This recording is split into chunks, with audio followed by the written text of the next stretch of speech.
안녕하세요. 저는 국립중앙박물관에 근무하고 있는 정명희라고 합니다. 그래서 제가 일터에서 일하면서 만난 관람객들에 대한 이야기, 그리고 그분들이 유물을 보고 어떤 생각들을 하시는지에 대한 이야기를 묶어서 이번에 한 권의 책으로 내게 됐습니다. 멈춰서서 가만히라는 제목은요, 이제 우리가 굉장히 바쁜 걸음과 바쁜 호흡 속에 살아가고 있는데 가끔 멈췄을 때 보이게 되는 것들, 그리고 좀 넓어지는 세계들, 자유로워지는 기분들을 박물관이란 공간에서 유물을 좋아하는 분들이 느끼는 호흡을 같이 하며 공유하고 싶어서 이 책을 쓰게 됐습니다.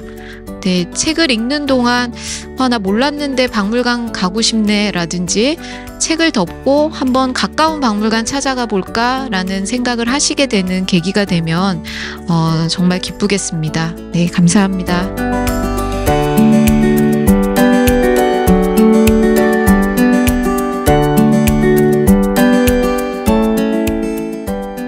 오늘 와주셔서 한 분 한 분 너무 귀한 자리 해주셔서 감사합니다.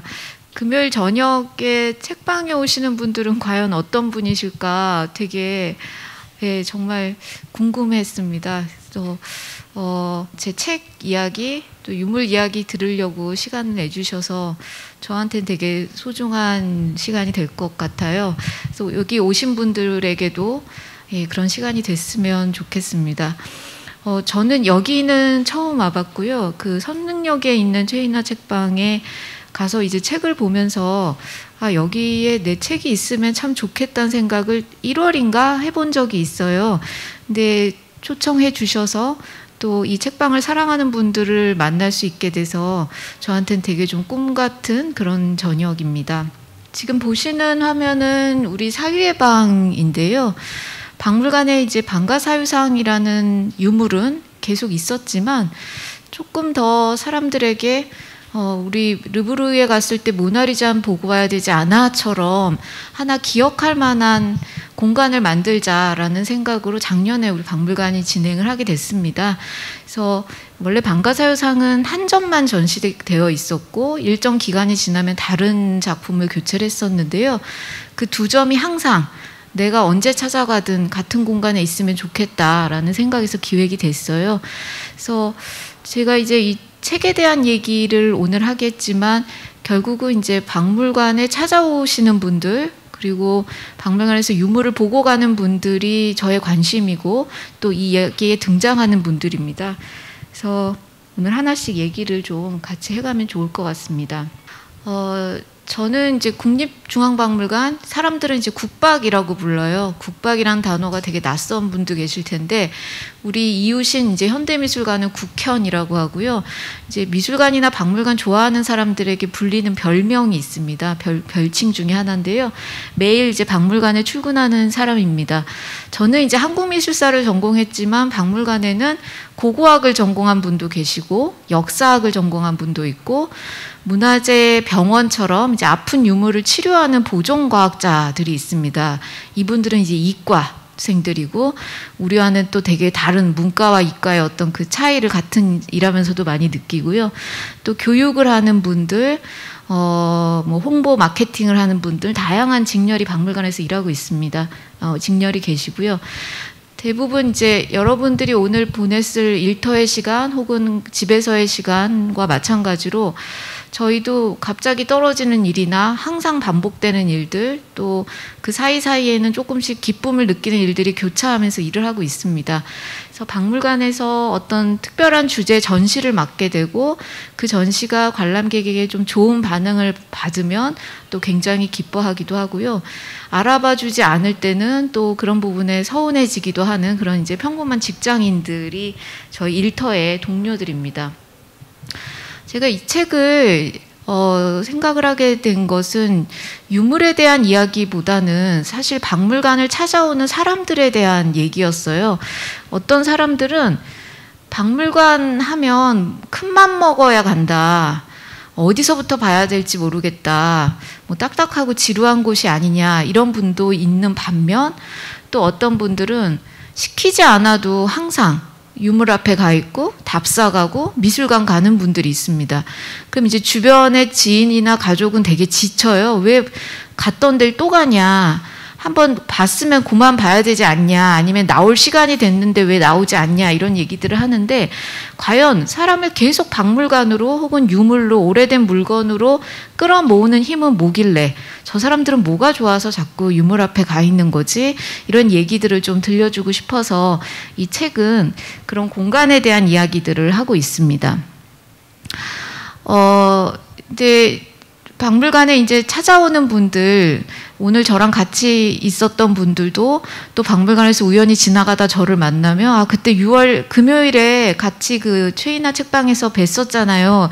이런 얘기를 하면 좋겠는데요. 이런 분들이 이제 저를 찾아옵니다. 그러면 아, 전시 보고 오세요 하고 전시를 다 보고 나서 그분을 다시 만나면 처음에 전시를 보기 전에 그 사람하고 다른 느낌이 들어요. 뭘 봤는지는 사람마다 달라요. 1시간 뒤에 만나고 2시간 뒤에 만나고 혹은 특별전 끝나기 전에 꼭 봐야지 오시는 분도 있고요. 근데 이상하게 전시를 보고 온 사람은 뭔가가 되게 차분해요. 그리고 되게 맑은 느낌이 들고 그래서 별 유물이 어쨌어라는 얘기를 서로 하지 않죠. 그렇진 않지만 아, 뭔가 되게 좋은 시간을 보냈나 보다라고 하는 분위기가 있습니다. 그래서 저는 그게 유물을 보고 온 사람 마음속에 어떤 느낌들이 저한테 옮겨오는구나 그런 생각을 되게 자주 많이 일하면서 하게 됐었습니다. 박물관이라는 공간은 이제 여러분들의 기억 속에는 얼마나 친근한 공간인지 모르겠어요. 근데 저는 학교 다닐 때 역사를 좋아하지도 않았고 또 뭔가를 외운다거나 기억한다는 게 굉장히 귀찮았고 또 어둡고 좀 캄캄한 공간들에 대한 좋은 기억이 없습니다. 그래서 아이들이 이렇게 좁은 공간에 어두운 공간에 들어가게 되면 되게 막 광적으로 막 빨리 기차처럼 빠져나가는 그런 분위기들 그 아이들을 가둬놓는 공간에 대해서 좋은 경험 없이 어른이 되었는데요. 박물관이란 공간도 꼭 유물을 보러 가는 건 아닙니다. 저희의 지금 이제 야외 정원 모습인데요. 박물관에 들어가기까지 우리가 보게 되는 뭐 하늘이라든지 풍경이라든지 또 우리 정원의 나무나 석조물 정원 같은 곳을 거닐면서 보시는 여러 가지가 사실 박물관에 가서 유물을 본다는 체험, 그 경험에 아주 소중한 부분들입니다. 그래서 내가 가서 이번에 뭐 전시를 다 보고 오겠어, 오늘 끝내겠어 이런 마음보다는 백화점에 가서 1층부터 고층까지 다 훑지 않으시잖아요. 내가 필요한 곳을 찾아가시잖아요. 박물관도 마찬가지입니다. 그냥 틈이 날 때 조금씩 나한테 부족한 공간이 어딘지를 찾아다니신다면 생각보다 되게 많은 경험들을 할 수가 있습니다. 박물관을 이렇게 어려워하시는 분들 중에 하나는 저는 좀 그런 생각이 들어요. 우리가 링 위에서 누군가와 싸워야 될 때 그 사람이 어떤 사람인지 어떻게 공격해야 되는지를 알지 않으면 불안감? 그거와 비슷하게 이 전체를 내가 다 봐야 한다라는 강박을 다 가지고 있는데 상설 전시 공간은 계속 바뀌고 있어요. 그래서 그 안에서 내가 좀 더 입체적이고 화려하고 그런 유물이 좋은지 아니면 그림처럼 좀 평면이지만 또 다른 세계를 꿈꾸고 상상하게 하는 게 좋은지 이제 그런 자신이 무엇을 좋아하는지 어떤 취향의 사람인지를 파악할 수 있는 시간으로 쓰시면 좋을 것 같습니다. 이 책은 크게 4가지 꼭지로 이루어져 있어요. 첫 번째는 이제 소중한 것을 담자로 시작이 되는데요. 책에 소개되어진 유물들은 다양합니다. 근데 저희 동료 하나가 이제 제가 그 책을 줬을 때 기차 타고 이제 출장 왔다 내려가면서 KTX에서 저한테 카톡을 보냈어요. 어쩌면 이렇게 서로 좋아하는 게 하나도 안 같냐. 난 하나 정도는 같을 줄 알았다. 이제 구석기 전공자였는데. 그래서 저도 생각을 해봤죠. 제가 이 꼭지들을 뽑을 때 과연 내가 좋아하는 유물을 골랐나? 근데 그렇지는 않았습니다. 그냥 책을 쓸 때 편집자와 대화하고 한 꼭지씩 이야기를 보낼 때 그때 제 마음에 닿았던 거. 생각났던 이야기, 이 얘기는 좀 해주면 좋을 것 같아라는 거죠. 그러니까 어떤 면에서는 전시장에 박물관에 많이 국박에 오신 분들도 지나가 버린 유물도 꽤 많고요. 그러나 이제 그 이야기를 알게 되면 그 보물 숨겨놓은 것을 찾기 위해서 우리가 그 쪽지를 막 찾을 때는 되게 혈안이 돼서 그 쪽지를 찾잖아요. 근데 그걸로 상품을 받아보면 사실 별게 아닌 상품인 경우들도 있습니다. 근데 그걸 어느 순간 의미를 부여해주면 내 눈길이 딱 머무는 건데요. 유물이라는 것이 그렇게 나랑 관계를 맺을 수 있는 아이, 나를 기다리고 있는 유물들이 있는 것 같아요. 그래서 그 유물은 변하기도 하고 옮겨 다니기도 합니다. 책의 첫 번째 이야기는 조선시대 의사였던 김광국이라는 인물의 이야기에서 시작했어요. 조선시대 중인이었고요. 직업이 이제 세습됐기 때문에 대대로 의원 집안이었습니다. 근데 이 사람의 취미는 그림을 모으는 것이었어요. 10대 때부터 50대까지 평생 자기가 그림을 모아서 남들이 정원에 꽃을 가꿀 때 그림 정원, 화원이라는 이름을 다한 책을 발간을 했습니다. 이제 화원 별집이라는 그 책이 이분이 평생 모았던 그 책의 일부라고 생각되어지고 있는데요. 그 책은 흩어졌습니다. 그래서 간송미술관에는 해동명화집이라는 책으로 전하고 박물관에는 화원별집이라는 책으로 있고, 근데 이제 이런 책들을 보면서 수집가가 어떤 그림을 좋아했는가를 살펴볼 수가 있고, 작품에 대한 비평, 우리 현대 비평가랑 비슷합니다. 이 그림은 나한테 이런 면에서 좋다. 이 작가는 이런 경향이 있다라는 자신만의 어떤 비평들을 적어놓게 되는데요. 여기 이제 발문을 썼던 유한준이라는 인물이 쓴 글이 지금 화면에 보시는 그림에는 그것을 아는 이가 있고 보는 이가 있고 모으는 자가 있다. 알면 곧 참으로 사랑하게 되고 사랑하면 참으로 보게 되고 볼 줄 알게 되면 모으게 되니 그것은 한간 모으는 것이 아니다라는 발문이 전합니다. 이 발문은 동식이 작가의 작품뿐만이 아니라 오랜 그림까지 다 모았던 김광국을 위해서 유한준이 써준 글인데요. 이제 문화재 청장을 지냈던 유홍준 교수에 의해서 이 말이 아는 만큼 보인다라는 말로 번안이 됐습니다. 그래서 굉장히 많은 자리에 사실 사용이 되고 있어요. 그러나 사실 이제 제가 아까 링 위에 선수 얘기 잠깐 드렸지만 우리가 상대에 대한 두려움을 다 알고 나면, 모든 전술을 파악하고 나면 그 사람에 대한 두려움이 사라지는 거는 상대를 계속 적으로 인식했기 때문이라는 생각을 저는 하고 있습니다. 근데 무엇이 올지 모르고 어떤 관계를 맺을 줄 모르고 모든 게 열려있는 공간에서는 우선 내 마음이 낯선 세계로 움직이기 시작하면 누가 시키지 않아도 더 알고 싶고 더 알아보고 싶고 더 느끼고 싶다라는 열망이 자라나게 됩니다. 그래서 그림을 감상했던 조선시대의 기본적인 태도는 내가 이걸 다 알려면 틀렸다. 언제 이 많은 지식을 알지가 아니었습니다. 내가 좋아하는 것을 찾아가고 그 안에서 내가 어떤 사람인지를 느끼게 되는 그런 과정들이 그림을 모으고 감상했던 기본적인 태도였습니다. 그래서 그런 얘기들을 책을 읽는 분들하고 함께 나누고 싶어서 느낌이 먼저다라는 꼭지가 제일 처음 들어갔어요. 책을 보는 법은 사실 아무 꼭지나 먼저 보셔도 상관이 없습니다. 이게 어떤 시대를 이해하고 역사나 문화를 이해하는 것이 아니기 때문에 내 손이 먼저 머무는 곳을 찾게 되는데요. 두 번째 말씀드릴 것은 이제 10cm가 안 되는 쬐끄만 미니병이에요. 은재로 만들어지고 이제 도금을 한 병이 있는데 2018년에 이제 대고려전이라는 특별전을 하면서 새로운 유물들을 조사하고 발굴하게 됐습니다. 그 안에서 박물관에 이제 입수된 지는 100년이 됐지만 그간 큰 관심을 받지 않았던 조그만 이제 요쪽에 있는데요. 병에 주목을 하게 됐습니다.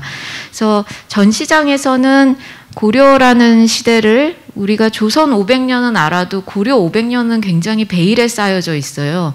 그 시대와 문화의 중심지가 개성이었던 부분도 있고 우리가 고려에 대해서는 이제 부정하면서 만들어진 조선으로 인해서 500 합치면 1000년이 사실 나를 이루고 있는 DNA의 아주 중요한 인자이지만 그 조선이 시작되기 이전의 기억은 굉장히 흩어진 거죠. 그래서 고려라는 나라가 가지고 있었던 다른 나라, 다른 세계, 문화적인 다름에 대한 태도, 항상 개방적이고 육군보다 수군이 더 강하고 열려 있고 새로운 것들을 수용하고 자기가 원하고 욕망하는 게 있으면 그거를 끝까지 추구했던 굉장히 어떤 면에서는 지금의 우리와도 닮아 있는 그런 모습들을 보게 됐고요. 이제 전시를 하면서 왕실이 가진 미술, 사찰이 보여주는 미술, 그리고 세속의 공간이라는 이제 공간축을 두면서 전시를 했었습니다. 그때 이제 상설 전시 공간에 항상 있어요. 지금 여러분들이 가셔도 금속공예실에 가시면 진열장 한쪽에 조용히 저 모습 그대로 있습니다. 근데 이 병을 보면서 사실 이제 조각한 것처럼 보이지만 이 병은 타출이라고 해서 틀을 놓고 음판을 이렇게 눌러 찍으면 도드라진 부분들은 톡 튀어나오고 들어가는 부분은 움푹하게 되는 요철이 생겨납니다. 그리고 표면은 금으로 도금을 하는 건데요. 아주 뭔가 소중한 거를 담기 위해서 뚜껑까지 연봉우리로 만들었던 저런 병이었습니다. 그래서 이 병이 가지고 있는 기술적인 치밀함, 디테일을 끝까지 추구하는 태도는 사실은 이제 문화의 흐름으로 보자면 사산조 페르시아라고 하는 이집트에서부터 메소포타미아를 거쳐 굉장히 광범위하게 유행했던 금속을 다루는 기술에서 출발을 했습니다. 근데 그러한 기술을 고려가 받아들이면서 자기식으로 표현을 해놓은 거죠. 그래서 이 병은 결국 박물관 전시의 이제 메인 유물로 포스터로 선정이 됐습니다. 그래서 이 병에 대해서는 진짜 어제까지 아무 일도 없이 살아가고 있었는데 갑자기 문을 열고 딱 나왔더니 막 내 앞에서 후레쉬가 터지는 그런 기분. 갑자기 모든 언론이 모든 광고판이 대형 매핑 이미지가 다 자신으로 도배된 이제 그런 병의 이야기였는데요. 이 병에 대한 이야기를 이제 저는 책에서 이게 고려시대 금속공예 기술이 어떻고 동서 교류가 어떻고 보다는 병을 보면서 사람들이 들려줬던 이야기, 유물을 앞에 두고 사람들이 생각보다 굉장히 다른 얘기를 많이 합니다. 내 주변에 요즘 괴로웠던 일을 얘기하기도 하고 내가 뭘 먹었는지를 얘기하기도 하고 유물이 앞에 있음에도 불구하고 그냥 자신을 이렇게 털어놓고 가는 그런 이야기들을 병이 있기 때문에 또 했고 병이 그 얘기를 들었고 이런 얘기들을 이제 책에 수록을 하게 됐습니다. 이분은 이제 상상의 미술사라는 챕터로 전개가 되고요. 제가 광주박물관에서 일하고 있을 때 이제 공제 윤두서라는 조선시대 17세기 인물이 있습니다. 그 인물의 타계 300주년 기념 전시를 맡게 됐어요. 그래서 역사적으로 이렇게 기념할 일들은 사실 되게 많이 돌아옵니다. 그래서 되게 없는 집의 제삿날 이런 것처럼 기념할 일들이 계속 돌아오고 그중에 어떤 것은 우리가 의도하지 않아도 전시로 풀어내야 할 때도 있고 혹은 큐레이터가 자발적으로 이 전시 꼭 해보고 싶다. 수년을 걸쳐서 기획안을 내고 진행하기도 합니다. 공제 윤두서 전시는 이제 광주와 인접해 있는 해남이라는 이제 노구당이란 공간이 있었기 때문에 진행을 하게 됐고요. 저한테는 되게 이제 인상적인 전시 중에 하나였습니다. 이 초상화는 아시죠? 예, 우리나라에 몇 안 남아있는 자화상입니다. 자기 자신의 얼굴을 그린다는 것이 서양 미술에서는 굉장히 흔한 주제이죠. 그래서 화가가 자신을 어떻게 보는지 화가가 인식하는 정체성에 대한 얘기도 나오고 미술 사조의 변화도 다 자화상을 가지고 담아내는데요. 동양 미술에서는 자화상의 존재가 굉장히 귀합니다. 그래서 윤두서 자화상은 특히 교과서에도 실리고 되게 많이 이미지로서 소비가 되어졌는데 실제 저희가 2006년에 엑스레이를 찍었더니 기존에 이 유물에 대해서 적외선 촬영을 했죠. 이 유물에 대해서 가지고 있었던 기괴하다. 목도 없이 얼굴만을 그렸다. 수염이 막 0.1mm의 어떤 극사실적인 느낌에 저 쏘아보는 눈이 너무너무 매섭고 두렵다. 이런 식의 어떤 평들이 있었습니다. 근데 전시를 이제 준비하면서 윤두서라는 인물을 다시 보게 됐는데 적외선으로 찍었더니 유탄으로 그려진 저 옷자락들이 흐려져서 보이지 않았던 거고요. 이 자화상은 완성본이 아니라 초본이었습니다. 연구자들이 이제 밝혀낸 것은 완성본을 그리기 이전에 기름을 먹인 종이에 한번 드로잉처럼 그려보는 그런 그림이었고요. 이제 시간이 오래되어 기름 먹인 종이 안에 귀가 있었는데 귀의 모습이라든지 옷자락은 보이지 않았던 거죠. 근데 학자들은 이제 당쟁이 되게 심했던 시기에 사대부가 갖는 이상은 출사하는 거였죠. 임금을 위해서 일할 수 있는 자신의 자리를 갖는 게 가장 엘리트의 이상이었습니다. 그랬을 때 이제 분쟁으로 인해서 출사하지 못하고 형이 죽음을 당하고 굉장히 어려움을 겪었던 개인사를 굉장히 많이 투영을 해서 해석을 했습니다. 근데 실제 이분이 쓴 글을 보고 시를 읽고 그림을 볼수록 우리가 지나치게 어떤 인물을 볼 때 클리셰를 적용한 것은 아닌가라는 생각들을 하게 됐습니다. 조선시대 뭐 풍속화의 어떤 흐름이 나오기 100년 전이에요. 그 이전에 윤두서는 나물 캐는 여인처럼 현실에서 볼 수 있는 평범한 사람을 자기 그림의 주제로 잡았습니다. 혹은 이제 돌 캐는 사람이란 이 그림은 윤두서의 그림을 동양 미술에서는 그림을 배우는 굉장히 중요한 게 모사예요. 따라 그려보는 겁니다. 근데 그릴 때 원래 그림을 그린 작가의 정신을 따라서 그게 자기 안에서 손끝으로 펼쳐지게 하는 회화 이론들이 있습니다. 그래서 유명한 명품들을 자신이 그려보는 것은 그림 수업의 굉장히 중요한 부분이었는데요. 강희연이라는 문인 화가는 윤두서가 그렸던 석공도, 돌 캐는 사람을 다시 따라 그리기도 했습니다. 제가 지금 윤두서 그림을 가지고 오진 않았는데요. 많은 이제 후대 화가들에게 번본이 되는 새로운 시도를 하는 거죠. 돌을 캐는 사람을 보시면 이제 젊은이가 힘껏 이제 돌을 깨기 위해서 어깨에 이제 막 근육이 보이는 상태로 내려치려고 하고 있고요. 혹시 그 돌 조각이 자신에게 튈까봐 노인으로 보이는 또 다른 인물은 얼굴을 이렇게 찌푸리면서 몸을 반대쪽으로 빼고 있습니다. 이런 이제 주변에서 일어나고 있는 현재를 그린다는 것은 그 이전에는 이상적인 세계, 본인들이 중요하게 생각하는 가치를 그렸어요. 그래서 산수화라고 해도 그것은 현실에 실제하는 경치가 아니었습니다. 이런 17세기부터 조선에 나타나는 어떤 새로운 패러다임의 변화를 윤두서가 읽어내고 자신의 그림 속에 반영을 한 거죠. 그래서 굉장히 밝고 현실을 긍정하는 사람이었구나를 전시를 하면서 느꼈던 경험들을 이제 책에 소개를 했습니다. 노구당은 지금도 종선 어른이 이제 지키고 계신 거대한 뭔가 도서관이자 대대로 이 지식의 아카이브라고 할 수 있는 그런 저장 공간인데요. 전시를 준비하면서 이제 거울을 조사를 하게 됐어요. 그 전에 무슨 역사 스페셜 이런 다큐멘터리류에서 자화상을 그릴 때 사용한 거울이다라고 소개된 적이 있었던 거울이었습니다. 그래서 저도 그럼 자화상 전시할 때 옆에다 거울을 놔야겠다. 근데 들어가자마자 있으면 좀 재미가 없으니까 사람들이 도대체 자화상 어딨지? 하는 정도 위치에 놔야지 하고 이제 준비를 하고 있었습니다.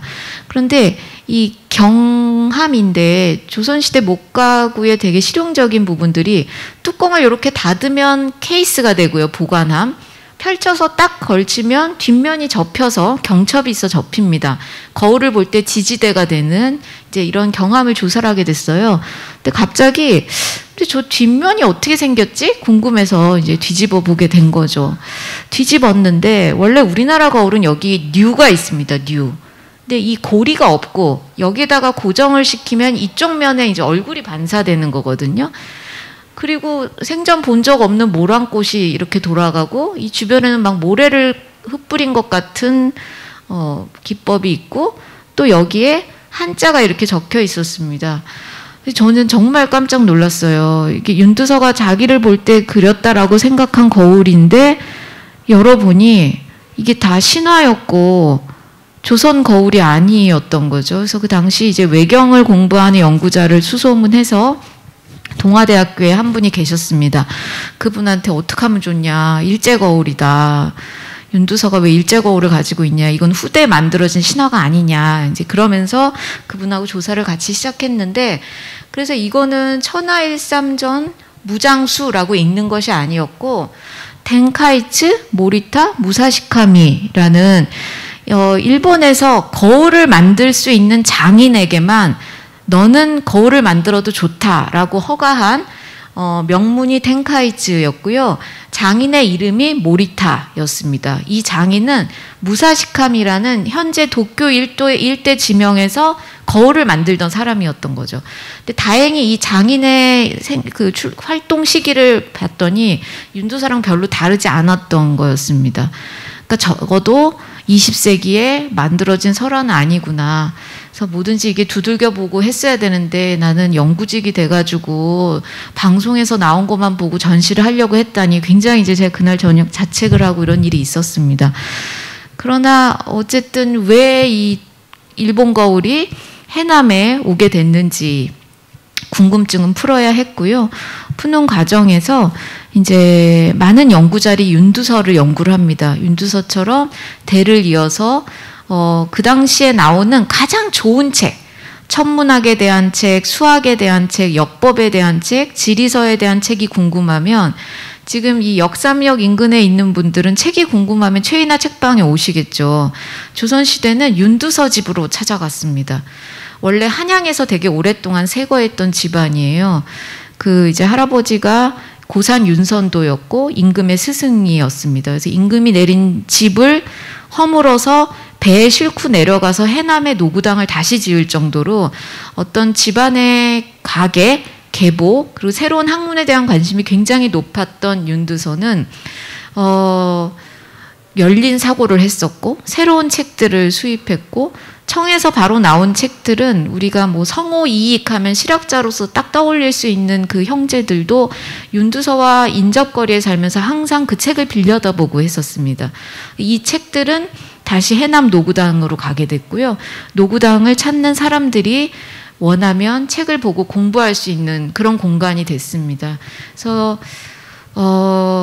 지식을 누가 가지고 있느냐, 그걸 누가 유통할 수 있느냐라는 부분에서 조금씩 이걸 공유하고 살아있는 지식을 찾아가게 되는 그런 변화들을 유물을 보면서도 숨겨진 이야기들을 볼 수 있는데요. 이제 일본 지도를 모사해서 가지고 있었어요, 윤두서는. 이제 나중에 제가 비변사 등록이라는 책을 조사를 하면서 윤두서한테 왜 이 거울이 있을까, 일본 지도는 왜 있을까의 단서는 통신사에서 찾을 수 있었습니다. 책엔 소개를 하고 있는데요. 자신도 언젠가 조선통신사에 뽑혀서 일본에 가지 않을까라는 준비를 했었던 것 같고요. 지금 이곳에서 일어나고 있는 일들에 대한 관심들은 본인이 사대부로서의 이상을 푸느냐와 별개로 자신의 일상들을 되게 가꾸고 어떻게 하면 좋은 화가가 될 것인가를 고민하고 했던 사람들의 이야기가 이제 유물에 숨겨져 있었습니다.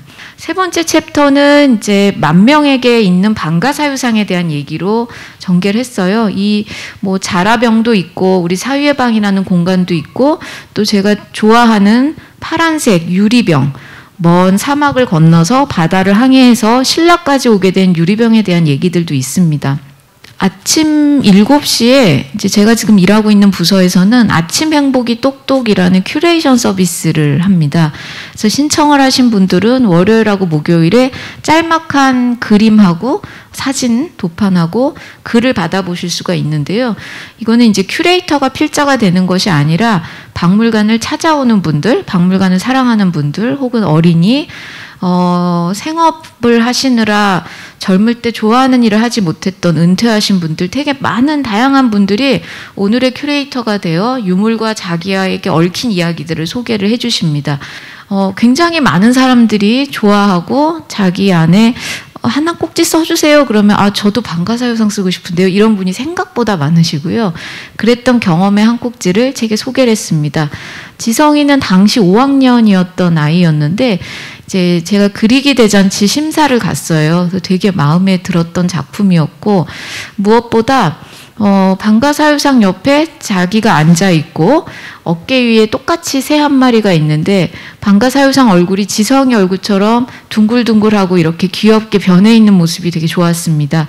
나중에 이제 이걸 소개하기 위해서 전화 인터뷰를 했을 때 왜 이렇게 그렸니? 했더니 혼자는 너무 심심해 보여서 그래서 저를 그렸어요. 이렇게 답을 하던 아이였어요. 예, 구름 위에 같은 자세를 취하고 있는서 어떨 때는 그냥 아무 말 없이 내 옆에 있어주는 사람이 가장 고마울 때가 있는 거죠. 그런 생각들을 하게 됐고요.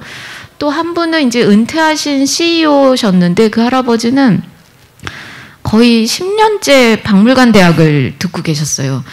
근데 나중에 제가 우연히 알게 된 꼭지를 이렇게 소개하면서 알게 된 거는 손녀가 태어났는데 손녀가 걸어서 박물관을 이제 가서 볼 수 있는 나이가 되면 내가 방가사유상 앞에서 느꼈던 그런 평안, 마음이 고요해지는 느낌을 꼭 이 아이한테 보여주고 싶다.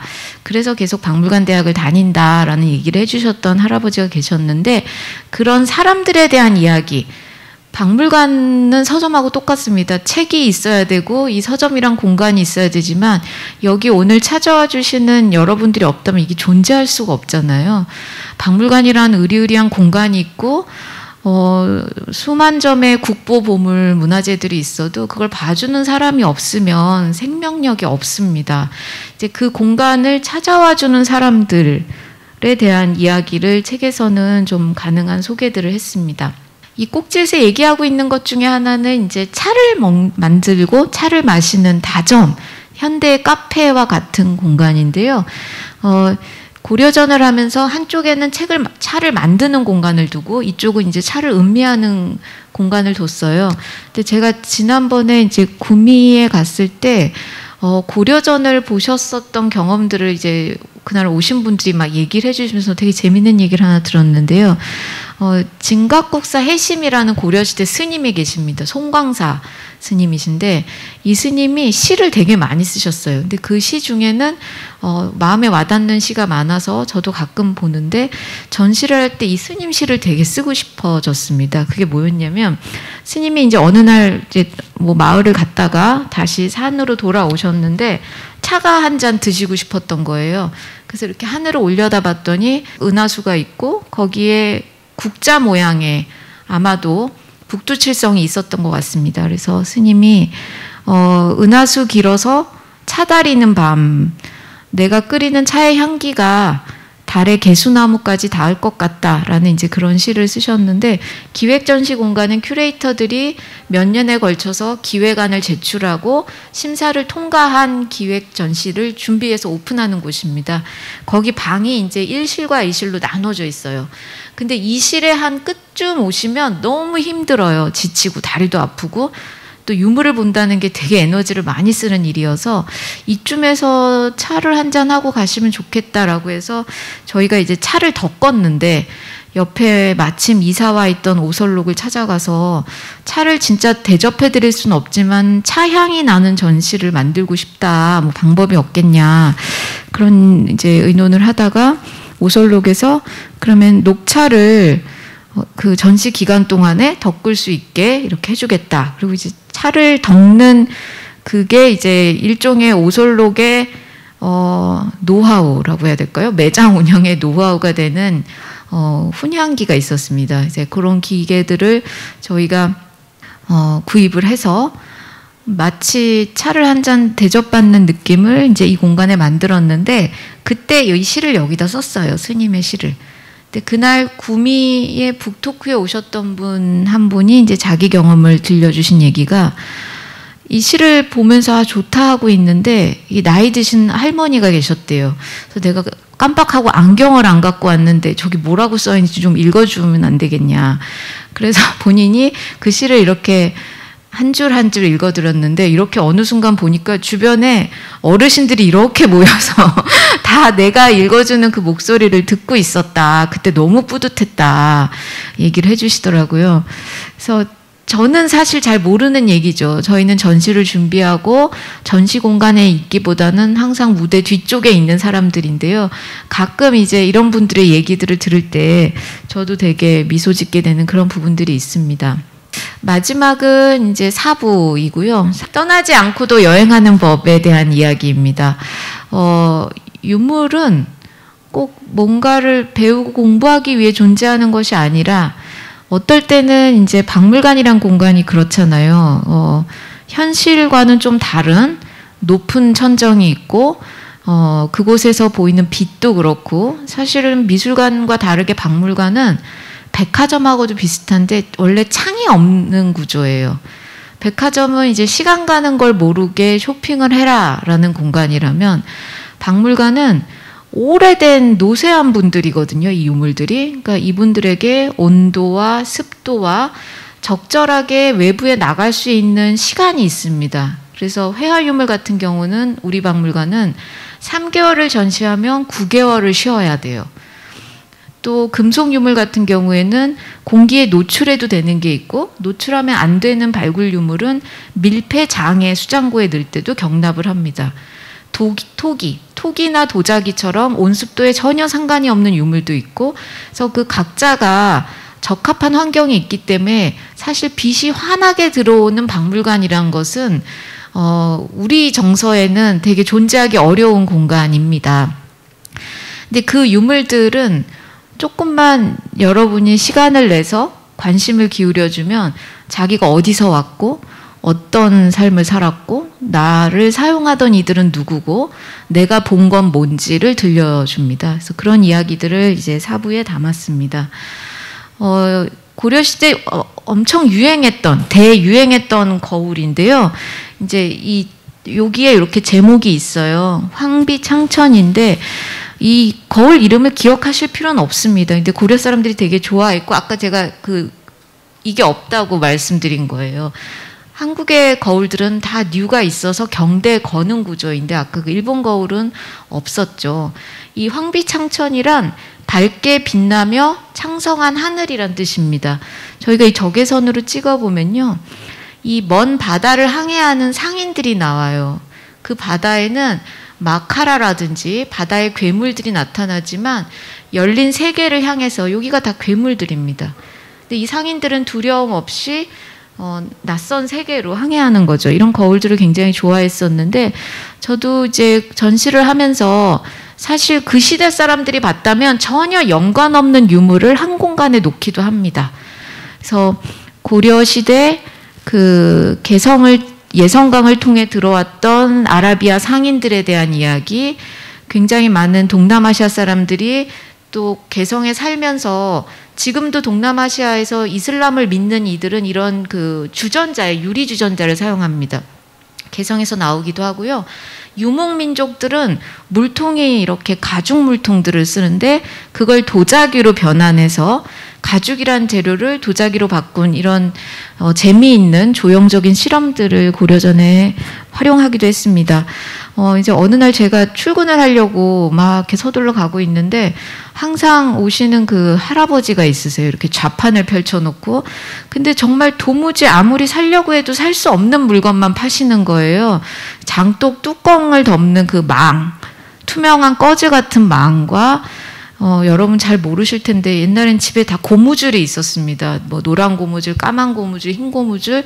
그래서 바지나 치마를 그 고무줄을 바꿔서 입기도 했었거든요. 뭐 그런 거라든지, 아무도 동전을 잘 안 쓰는데 할아버지들이 많이 사용하는 검정색 인조 동전 지갑, 이런 되게 이 맥락을 알 수 없는 물건들이 출근할 때부터 퇴근할 때까지 거의 팔리는 거 없이 그렇게 파란색 텐트천에 놓인 채로 파시는 걸 보면서 저 할아버지는 아직도 저 물건을 찾는 사람이 있으니까 파시겠지 하다가, 제가 전시장에 놓는 것도 고려 사람의 눈에 볼 때는 좀 맥락이 다 다른데 그걸 뭘 그렇게 얘기를 붙이나 이럴 수도 있겠다, 그런 좀 상상을 한 적도 있었습니다. 그 전시를 박물관에 오시면 통상 상설 전시실에는 항상 그 기관의 기본 소장품들이 있어요. 어디 가지 않고 그 기관의 물건인, 이제 그걸 소장품이라고 그러고 컬렉션이라고 그러는데요. 기획 전시실은 주제에 맞춰서 자기네 소장품으로 하는 경우도 있지만 많은 기관에서 빌려옵니다. 어떤 주제를 만들기 위해서, 이야기를 꾸미기 위해서 우리나라에서만 빌리는 게 아니라 해외에 가서도 빌려오고, 고려전을 할 때는 8개 나라에서 빌려왔거든요. 그 한 나라 안에서도 뭐 사찰에서 빌리기도 하고 박물관에도 가고 개인 딜러한테도 가고 이런 식으로 이제 대여를 통해서 옵니다. 그러면 완전 기간 한정이에요. 그 전시가 끝나면 다 돌아가요. 이탈리아로 돌아가고 일본으로 돌아가고 미국으로 돌아가는 유물들이 3달 동안만 우리를 만나러 온 거죠. 그래서 전시라는 취미를, 전시를 보는 취미를 자기 생활에 한번 수용을 하게 되면 약간의 조바심이 생겨요. 어떡하지? 전시 끝나가는데 언제 꼭 가서 봐야지. 혹은 유물에 따라서 약하기 때문에 교체를 합니다. 아, 그거 교체되기 전에 한번 봐야 되는데, 혹은 그걸 보고 나서 우리 지금 이건희전을 하는데 인왕제색도가 교체가 됐어요. 5월 말에. 그리고 김홍도가 죽기 마지막에 그렸던 추성부라는 그림이 지금 전시하거든요. 그 얘기 아세요? 밖에 비가 오나 보다 어떤 선비가 글을 읽다가 비가 오나 하고 이제 동자한테 물어봅니다. 밖에 비 오나 보다. 그랬더니 비가 아니고 이제 바람 소리입니다. 그래서 가을이 오는 걸 추성으로서 읊은 시가 있고요. 그걸 그림으로 그린 이제 김홍도의 그림이 지금 전시되고 있어요. 그러면 이제 내 다이어리 안에 뭐 교체, 뭐 새로 전시 시작, 이제 이런 것들이 마음속에 조금씩 담기는 거죠. 그래서 그거 가기 전에 봐야지. 누구랑 갈까? 뭐 연락을 해서 이제 그런 것들을 하게 됩니다. 근데 이 지금 보시는 장곡사 불상은 청양이라고 모르시는 분도 많을 거예요. 충남에 가면 청양고추는 아시죠? 근데 그 청양인데요. 거기에 장곡사에는 굉장히 잘생긴 약사 불상이 있었습니다. 근데 그 불상은 항상 예배를 아침 저녁으로 공양을 받고 신도를 만나고 그게 없으면 그 절이 운영이 안 되는 부처님이었어요. 근데 너무 그 불상이 사찰에서 계셔도 좋지만 더 많은 사람을 만나시면 좋겠다는 욕심을 마음에 품게 됐습니다. 그래서 여러 번 이제 장곡사 스님을 만나고 허락을 받고 아무리 생각해봐도 안 되겠다고 다시 전화가 오고 또 찾아가고 이렇게 하면서 이제 장곡사 불상을 고려전에 전시를 했던 얘기를 이제 그 책에 실었는데요. 불상도 불상 자체로 좋았지만 이 안에서 10m가 넘는 빨간 비단이 나왔습니다. 그 비단에는 1000명이 넘는 사람들의 이야기가 이제 담겨 있었어요. 그래서 글씨를 쓸 수 없는 사람은 이제 자기 이름을 전대라고 그리듯이 하기도 했고요. 각자 자기의 필체로 크고 작은 글씨로 자신의 이름을 적고 빈칸이 없자 위에도 적고 이 천을 뒤집어서도 적은 자신들의 바람을 남긴 이제 발원문이 나오게 됐습니다. 발원이라는 건 이제 소원 같은 거고요. 복장이라는 단어가 있어요. 그러니까 불상이나 종교적인 어떤 예배상을 만들 때 사람이 만들잖아요. 근데 신성한 대상으로서 의식을 하고 그 몸속에다가 귀중한 것들을 담게 됩니다. 그리고 이 상을 만드는데 같이 프로젝트에 참여한 사람들이 자신이 아끼던 물건을 넣기도 하고요. 입었던 옷을, 한국은 굉장히 특이하게 옷의 일부를 넣기도 합니다. 그리고 이런 발원문을 하고도 자리가 없죠. 어떤 분들은 이렇게 천을 오려서 바느질 한 게 보이시나요? 이렇게. 예. 여긴 또 있는데요. 이건 염색이에요. 이렇게 홀치기 염이라고 묶어가지고 실로 염색을 하는. 그리고 그때는 금사와 은사를, 고려시대 복식이라는 거는 굉장히 섬세하고 여러 나라에서 갖고자 하는 직물이 되게 우수한 나라였는데요. 그냥 이름만 쓰는 게 아니라 연이세라는 거는 이제 두살박이란 얘기입니다. 두살박이인 내을금이 이제 몸이 보체가 이제 장명하기를, 그러니까 2살짜리 아이가 오래 살았으면 좋겠다 이런 바람을 쓰기도 하고요. 이제 뭐 전의군 부인 이 씨가 발언했다. 여기에 동참한 사람 나 이렇게 표현을 하기도 했고요. 어떤 분은 무슨 부인이신데 세세 이 태어나는 곳마다 자기가 깨달음을 더 많이 얻고, 이 말이 되게 좋았어요. 중생들은 이게 성남이라고 하는데 남자가 되게, 여자는 남자가 되게 하소서 이런 발언을 넣습니다. 이제 이거는 되게 할 얘기가 많은 얘기이기도 한데요. 이제 고려시대 사람들에게 이상적인 삶이라는 거는 굉장히 이제 신앙이 깊기도 했고, 어떤 삶에는 진리가 있고 그 진리를 깨닫는 존재가 되는 거였어요. 근데 만약에 내가 다음 생에 성불을 못한다면 의사가 돼서 아픈 사람을 고치거나 뛰어난 화가가 돼서 부처님을 그리거나 이런 굉장히 크고 개인의 바램을 뛰어넘는 어떤 서원들을 해옵니다. 그 안에 많이 등장하는 말 중에 하나가 중국의 바른 집안의 남자로 태어나게 해주세요라는 여성의 발언문이 있어요. 이제 그걸 전시하고 그러면 현대 고려전을 보러 오신 분들에겐 어떤 바램이 있을까를 이렇게 롤지를 해서 아침마다 저희가 롤지를 바꿨습니다. 그럼 출근을 하면 전날 쓴 걸 돌리면서 읽어보는 거예요.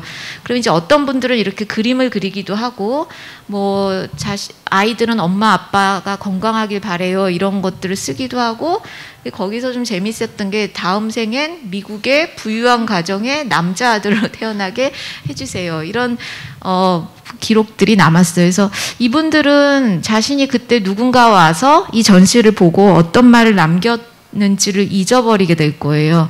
그러나 이제 이런 자료들은 남아서 박물관을 다녀간 이들의 이제 기록이 되게 됩니다. 생각보다 많은 분들이 자신의 방식으로 전시를 보세요. 뭐 그림을 그리는 분도 있고 그 사진을 찍기도 하고 그거에 대한 자기의 감상을 남기기도 하고요.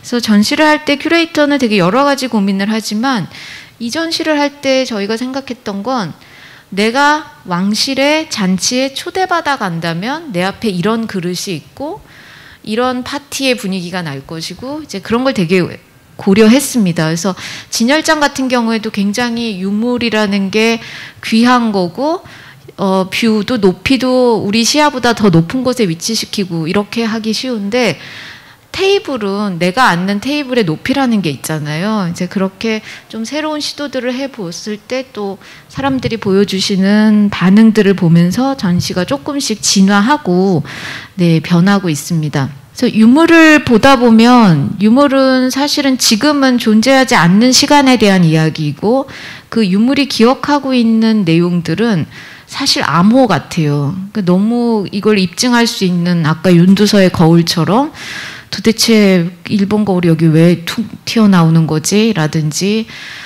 뭐 그렇습니다. 그러나 이 암호에 귀를 기울인 사람이 있다면 자기 얘기를 들려주고 있고요. 그런 기쁨, 하나씩 뭔가 새로운 관계를 맺어가는 관계 속에서 몰랐는데 나 박물관 좋아하네 라든지 몰랐는데 내가 굉장히 이렇게 단아하고 담담한 그림들에 끌리는구나 라든지 기분이 이렇게 우울할 땐 혹은 저는 비가 막 내리면 그 목칠공예실 가는 거 좋아하거든요. 목칠공예실은 이제 나무로 만들어진 책상이라든지 문갑, 이제 서안 같은 게 있는데 거기 가면 희한하게 나무 냄새가 나요. 이렇게 조금 습기가 있는 날은 어떤 그런 자기만의 루틴? 자기만의 어떤 시간을 보내는 법들을 좀 알아가시면 좋겠습니다. 저희처럼 이제 직업으로 하는 사람들은 그림 앞에 서도 여기가 훼손됐고 여기가 어떻고 뭐 이제 이렇게 본다면 전시를 보는 분들은 훨씬 더 다양한 시각으로 갇히지 않고 그때그때 다른 경험들을 하고 가세요. 그래서 이런 경험들을 하는 분들이 예전에는 소수의 고수였다면 이제는 조금 더 많은 분들이 박물관을 즐기고 있습니다. 제가 박물관에서 그분들 만나면서 이렇게 드는 생각들은 그래요. 이게 막 사람을 만나고 술을 먹고 어떤 우리가 여가를 보낸다라고 생각하는 거 이렇게 하면 풀리지라고 생각하는 부분들이 생각보다 문제가 거기가 아닌 경우들이 많거든요. 어떨 때는 자기 자신을 좀 더 들여다보고 내가 어떤지를 귀 기울이고 있을 때 훨씬 더 회복이 빠른 경우들이 있었습니다. 근데 그런 경험들을 저는 그리고 많은 분들은 박물관에 와서 하시는 경우들을 많이 보게 됐어요. 이제 저희가 겨울에 세한도를 기증을 받고 세한도와 이제 봄이 오기를 기다리면서 평양감사 향연도라는 그림을 전시를 하게 됐습니다. 이것은 이제 평양감사가 사실은 거기가 일종의 굉장히 많은 혜택이 있는 곳이었는데 부임을 하질 않는 거예요. 그래서 평양감사가 된다는 것에 굉장히 많은 이제 메리트를 부여하고 그 축하연을 그린 그림들을 남기게 됐고요. 이 대동강변에 있었던 잔치의 풍경들을 이제 세폭의 그림으로 그리게 됩니다. 그 세안도 전시를 보고 평양감사 향연도를 보려고 이렇게 이제 1실에서 2실로 이동을 했는데요. 전시의 주된 장면은 이렇게 기뻐하고 연애를 즐기는 사람들이었어요. 그래서 이 중심 무대를 가기 위해서 이 날은 마을 사람들이 다 일손을 놓고 쉬고 있는 날인 거죠. 근데 저는 이제 이런 장면보다는 잔치가 있든 없든 고기를 잡고 밭을 갈고 그냥 평범한 어떤 날의 풍경들에 굉장히 눈이 갔고요. 그 중에 하나가 이제 요 자신이 데리고 온 관리를 행사장에 집어넣고 대기 중인 분들이에요. 그래서 말을 메워놓고 약간 이제 한가하게, 예, 이런 풍경들은 우리 도난 그림에서부터 이 역사가 있습니다. 그래서 막 해야 될 일이 당분간은 없는, 주인님은 저기 연회에 가셨고 나는 조금 한가하게 쉴 수 있는 이 장면이 재밌어가지고 오늘 온 우리 강태영 편집자한테 전시 보러 오라고 제가 문자를 보냈어요. 오세요. 오시라고. 그랬을 때 이제 저희가 했던 대화가 있는데 책에 있습니다. 근데 그런 생각을 했어요. 유물도 마찬가지일 거다. 나를 기다리고 있을 거다. 여러분을 기다리고 있을 거다. 사람들이 막 지나가는데 누군가가 자기한테 다가와서 아, 여기 있었네요 라고 말을 걸어줄 때 그런 기쁨들을 분명히 기억하고 있을 거다. 그럼 이제 그 유물과 나는 어떤 관계가 맺어지는 거죠. 그런데 다음번에 여기가 아닌 딴 곳에 갔는데 그 유물을 또 만나요. 그럼 여기 있었네요 하고 다시 물어보는 관계가 됩니다. 그런 새로운 관계를 맺는 경험이 굉장히 우리의 생활을 윤택하게 해주는 면이 있습니다. 그런 것 때문에 고수들은 박물관을 자꾸 오는 거죠. 네, 그래서 불꽃놀이를 하는 사람들의 풍경들, 이 안에서 화가가 그림을 그리면서 이 대목을 사람들이 좋아했을 거야 라고 느끼게 되는 지점들이 있어요. 어떤 걸 보다 보면. 그거는 꼭 유명해서만은 아니고 어떤 귀퉁이일 수도 있고 화가가 보여주는 재치, 위트 혹은 실수 이런 것들을 내가 딱 보게 됐을 때 재밌어지는 지점들이 있습니다. 그래서 이 책에는 제가 이제 저랑 같이 일하는 큐레이터에 대한 이야기, 보존과학을 하는 사람들에 대한 이야기, 일터의 이야기도 있어요. 그래서 이 전시를 만들어가는 사람들에 대한 이야기도 책 속에 등장하고요. 그래서 큐레이터는 이제 유물을 뭐 등록하기도 하고 보존 처리도 하고 조사를 하기도 하고 다른 기관과 좋은 관계를 맺어서 정말 필요할 때 나를 믿고 유물을 내줄 수 있는 그런 팀을 꾸리기도 합니다. 그래서 이제 그런 일련의 과정들이 수면 아래서 이루어져서 전시 개막식이 되면 진열장 안에 고요히 이제 놓여지게 되는 거죠. 그래서 어떤 프로젝트가 누구에 의해서 어떻게 만들어지는지를 이해하게 되면 조금 더 전시를 볼 때의 즐거움을 내부자들의 이야기를 들음으로써 좀 나랑 더 가까워지는 그런 계기가 되지 않을까 싶습니다. 그래서 박물관은 사실 굉장히 많이 변하고 있어요. 저희가 작년에는 배두나는 정말 예쁘다 뭐 이런데 패션쇼를 하기도 하고 또 공연을 하기도 하고요. 또 이제 어떻게 RM이 다녀가는데 아무도 모를 수가 있냐, 우리 자고 있었냐 막 다 이제. 그런데 책상 위에 방가사유상 피규어가 있다 뭐 이런 그런 재미있는 일들도 있고요. 그래서 우리가 사실 현재를 남기고 싶고 그냥 지나가 버리는 시간이 너무 아깝고 내가 어떨 때 행복했다, 맛있는 걸 먹어서 좋았다를 인증하는 것은 저는 저희가 하는 일, 큐레이터가 하는 일들, 그리고 이 유물을 남긴 사람들, 뭐라도 남겨두고 싶었던 사람들의 마음과 크게 다르지 않다라고 생각합니다. 그래서 박물관이란 곳을 너무 나랑 먼 곳으로 생각하지 않고 어느 순간 눈을 맞추면 이 사진에 있는 잔을 보이시나요? 내가 눈을 맞추면 어느 순간 뒤에 건 보이지 않고 얘만 보이게 되는 거죠. 이렇게 나와 좀 특별해지는 잔이 됩니다. 그래서 그 잔에 차를 따라 마실 수는 없지만 그 차를 마셨던 사람들, 이런 빛깔이 아름답다라고 느꼈던 사람들, 자기 책상 위에 예쁜 산 모양의 연적을 우리가 피규어를 놓듯이 가까이 두었던 사람들의 마음을 한번 따라가 보시면서 조금 더 내가 사는 세계, 내 현재가 좀 넓어지는 경험들이 되시면 좋겠습니다. 사람들이 많이 온 전시를 하면 관람 만족도가 근데 사실은 늘 떨어져요. 나는 전시를 조용히 보고 싶은데 왜 이렇게 말들을 많이 하냐부터 줄을 서서 보는 전시에 대한 고단함도 있고요. 그래서 뭐 꼭 처음부터 유명한 전시를 꼭 보실 필요는 없습니다. 한가하고 한적하고 조용하게 상설 전시실을 좀 천천히 산책하듯 다니시면서 나는 이런 취향이구나. 난 이게 좋다. 오늘은 이거다.